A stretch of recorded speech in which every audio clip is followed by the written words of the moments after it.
எப்படிப்பட்ட ஈன பிறவிகளாக இருக்காவ சில பேர். இந்த லாஸ்ட்டாக இப்போ இந்த கவின்குமார் கேஸ் உங்களுக்கு தெரியும். அதுக்கு கீழே போய் பார்த்தா கமெண்ட்ல இப்படி ஜாதி வெறி பிடிச்சி அலையாவ. எத்தனை பேர், ஒன்று ரெண்டு பேர்ல நிறைய பேர் பார்க்கும்போது அவ்வளோ கடுப்பாகுது. என் கடவுள் ஒன்றை சொன்னாரா, நீ இந்த ஜாதியினால உனக்கு இந்த கலர்ல தான் ரத்தம், அவனுக்கு அந்த கலர்ல ரத்தம், மாறி மாறி ஏதாச்சும் சொன்னாங்களா? இவ்வளோ வன்மமா ஜாதி வெறி பிடிச்சி கமெண்ட் போடுறியல. உங்க வீட்டில் யாராவது சாவ கிடந்தாவனா நீ என் ஜாதியில் உள்ளவன் ரத்தம் தந்தாதான் பொழைக்க வைப்பேன்னு நீ சொல்லுவியா? இல்லல்ல.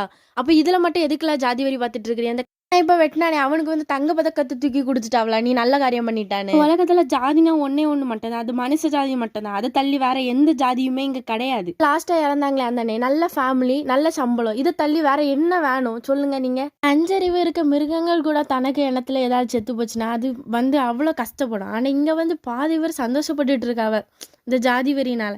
எப்படியோ இந்த லைஃப் முன்னாடி தான் ஜாதி வெறி பார்த்தாவ, இப்போ அது மாறிட்டு இருக்கான்னு பார்த்தா இப்போ அதை விடக்க மிச்சமாக வந்துட்டு இருக்காவ. இந்த சோஷியல் மீடியாவை பார்க்கும்போது தான் தெரியுது எப்படிப்பட்ட எச்சு ஈன பிறவிகள்லாம் இருக்காவுன்னு.